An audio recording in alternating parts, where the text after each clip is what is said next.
Hola, què tal? Soc Xavier, benvinguts al canal d'Escacs en català. Avui us porto una partida històrica espectacular entre dos grandíssims jugadors d'escacs. En blanques tenim a Mikhail Botvinnik, que ha estat un dels millors jugadors d'escacs de tota la història, molts cops campió del món entre el 1948 i el 1963, concretament 13 cops campió del món. I amb negres tenim a Lajos Portic, que ha estat un dels millors jugadors d'escacs d'Hongria de tota la història. Va ser 8 vegades campió d'Hongria i es va classificar 8 vegades per al torneig de candidats a campió del món. Juntament amb Bobby Fischer i Ben Larsen, formava part dels millors jugadors d'escacs del món no russos entre la dècada dels 50 i la dècada dels 70. Aquesta partida es va jugar a Monte Carlo, Mònaco, l'any 1969. Botvinnik va sortir de C4, obertura anglesa. Us recomano molt la visualització del vídeo d'obertura anglesa d'aquest canal per tindre clara la teoria. Repassem una mica la teoria de l'obertura anglesa. Aquí la defensa més popular de les negres davant l'obertura anglesa és cavall F6, defensa anglo-índia. La segona defensa més popular és S5, variant del rei anglès, King's English Variation. La tercera és S6, defensa gincurt. La quarta és C5, variant simètrica. I la cinquena és G6, variant del gran serp. Les negres van contestar S5, la variant del rei anglès. Recordem la teoria, aquí la resposta més popular de les blanques és cavall C3, siciliana inversa. La segona és la variant G3 i la tercera és la variant Nimzowitsch, que és cavall F3. Aquesta no és tan popular com les anteriors. Mikhail Botvinnik va contestar cavall C3, la siciliana inversa. Repassem la teoria. Aquí les negres, el moviment més popular és cavall F6, la variant dels dos cavalls de l'obertura anglesa. El segon més popular és cavall C6, que és la variant tancada de la siciliana inversa. El tercer més popular és D6 i el quart és alfil B4 contractat Kramnik-Shirov. Les negres van contestar cavall F6, la variant dels dos cavalls de l'obertura anglesa. Repassem la teoria. Aquí les blanques, el moviment més popular és cavall F3, la variant dels tres cavalls, o bé G3, sistema Karlsbremen, que rep aquest nom en honor a Karl, els jugadors d'escacs de Bremen, Alemanya, que el va crear. Mikhail Botvinnik va optar pel sistema Karlsbremen G3. Repassem la teoria. Aquí el moviment més popular de les negres davant el sistema Karlsbremen és D5, trencant el centre. I el segon moviment més popular de les negres davant el sistema Karlsbremen és alfil B4, variant Smyslov. Lajos Portic va optar per D5, trencant el centre. Aquí les blanques han de matar perquè si no ho fessin podrien avançar les negres a D4 fent molt de mal. Per tant, C per D5, cavall per D5 i Mikhail Botvinnik va optar per alfil G2, fianxetant i amenaçant aquest cavall. Les negres van contestar amb un alfil E6 defensant-lo, cavall F3 amenaçant el peó S5, cavall C6 defensant-lo. Mikhail Botvinnik es va enrocar de pal curt i Lajos Portic va moure cavall B6. Les blanques van continuar amb un D3, obrint la diagonal negra de l'alfil de caselles negres. Les negres van fer alfil E7 preparant l'enroc curt, A3 per part de les blanques i A5 per part de les negres, evitant que les blanques poguessin fer un B4, no? Alfil A3 desenvolupant l'alfil, enroc pel pal curt, cavall A4, cavall per A4, reina per A4, alfil D5 dominant la gran diagonal blanca i contrarrestant aquest potent alfil, torre de F a C1 dominant la columna semioberta C, torre E8 per part de les negres, torre C2 per part de les blanques preparant un doblament de torres a la columna C, alfil F8 defensant l'enroc, no? Torre de A a C1, ja tenim les dues torres doblades a la columna semioberta C, i aquí les negres van fer cavall B8. I això és un parany, perquè diguem-ne que estaven convidant a les blanques a cruspir-se aquest peó de C7. Us el cruspiríeu vosaltres, sí o no? Doncs Botvinnik se'l va cruspir, tot i que aquest peó és enverinat, Torre per C7. I per què és enverinat aquest peó? Pel següent moviment. Alfil C6. Aquest alfil no només està amenaçant aquesta reina, sinó que a més està aïllant aquesta torre, que ara aquesta torre ja no està defensada per aquesta torre, per tant, aquesta torre pot ser cruspida per aquesta reina, no? Botvinnik va contestar torre per alfil C6. B per C6 i aquesta torre ara està amenaçada. On pot anar aquesta torre? Només pot anar a un lloc, no? Que és aquí, a B7. Aquí és l'únic lloc on no se la cruspeixen.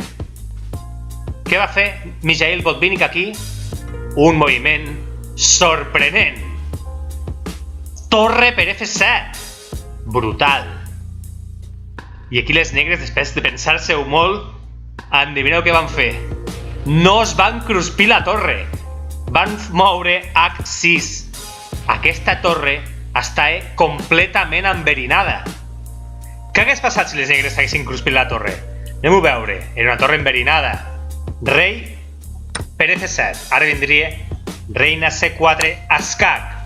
Aquest escac no es pot tapar amb aquesta reina D5, perquè si ho fes, una jugada mortal que seria cavall G5 escac i aquest alfil es cruspeix aquesta reina de bon grat. Per tant, no es pot tapar aquest escac amb la reina i amb la torre 3/4 del mateix, perquè vindria cavall G5 escac i aquesta torre cau.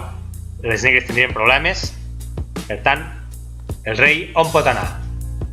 Pot anar a E7, a F6, no, perquè aquesta diagonal negra està enverinada, ja que si el rei anés, per exemple, a E7, vindria alfil G5 escac i la reina cau. Per tant, el rei on pot anar? Doncs només pot anar a G6. Ara vindria reina E4 escac. I on va el rei ara? El rei no pot anar a H5 perquè ve un G4 escac i mat. El rei no es pot posar amb aquesta diagonal negra perquè vindria alfil G5 i la reina cau. On pot anar el rei? Només pot anar amb aquesta casella, a F7, i ara vindria cavall G5 escac. El rei no pot anar a G8 perquè vindria escac i mat amb la reina aquí. Per tant, només podria anar el rei o bé a la casella F6 o bé a la casella E7. Si se'n va a E7, vindria reina per E5 escac. El rei només pot anar aquí a la casella D7. Ara vindria alfil H3 escac. El rei no té on anar. La torre cau. Aquí podríem, per exemple, fer cavall per torre, llavors amenaçant a la reina i un escac a la descoberta. El rei negre està molt malament, no? I què més? On podia anar el rei més? Doncs podia anar aquí a F6, seria la millor casella pel rei. Aquí vindria, per exemple, reina F3 escac. El rei ara només pot anar o cap a la dreta o cap a l'esquerra. Si se'n va cap a la dreta seria terrible perquè vindria un reina F7 escac i escac i mat, no? Però podria anar el rei, per exemple, ara aquí. Ara vindria reina 7 escac, el rei única casella aquí, i ara seria una jugada molt subtil que seria reina B7 amenaçant aquesta torre i deixant espai al cavall per fer una tisora reina-rei, no? Per tant, aquesta torre està molt enverinada i és que si un dels millors jugadors de la història et dona una torre perquè la cruspeixis, doncs segur que està enverinada. Per tant, no es va cruspir la torre, les negres, i van moure H6. Mikhail Botvinnik va moure ara torre B7. Va vindre després reina C8 amenaçant aquesta torre. Va fer reina C4 escac, rei H8, i ara va fer un moviment sorprenent, és a dir, aquesta torre està amenaçada per aquesta reina. Botvinnik va passar de la torre olímpicament i va moure cavall H4. Les negres es van cruspir la torre, reina per B7, i ara va vindre cavall G6 escac, rei H7 i alfil E4, apuntant al rei mitjançant rajos X. Les negres van intentar salvar l'alfil movent-lo a D6 per evitar que el cavall pogués matar l'alfil a F8 fent un escac a la descoberta. Botvinnik va continuar amb un cavall per E5, escac a la descoberta amb l'alfil. Les negres van avançar el peó a G6 tapant l'escac.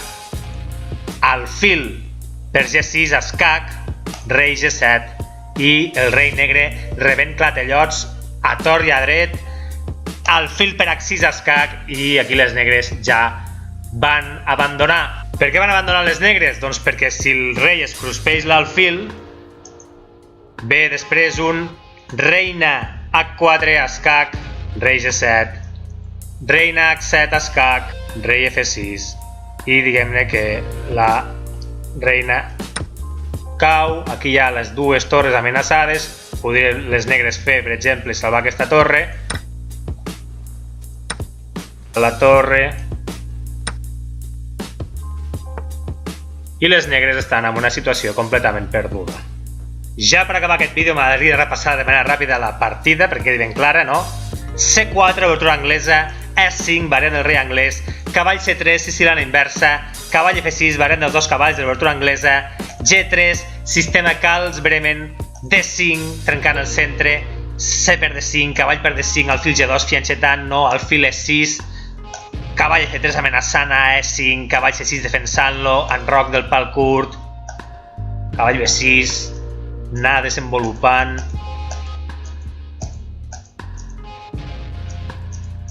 Doblant les torres Mikhail Botvinnik. I aquest és el punt clau de la partida, on les negres van preparar aquest parany per a les blanques, aquest peó, diguem-ne, enverinat entre cometes, però Mikhail Botvinnik va calcular molt més enllà d'aquest parany i li va sortir rodó.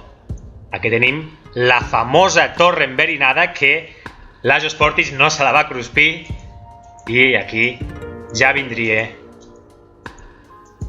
els clatellots que rebia el rei negre per totes bandes, escac, escac, fins a la victòria final de les blanques. I fins aquí aquest vídeo d'escacs en català. Espero que us hagi agradat tant com a mi i ens veiem en una propera ocasió. I bon any nou 2017 a tothom! Gràcies! Adeu!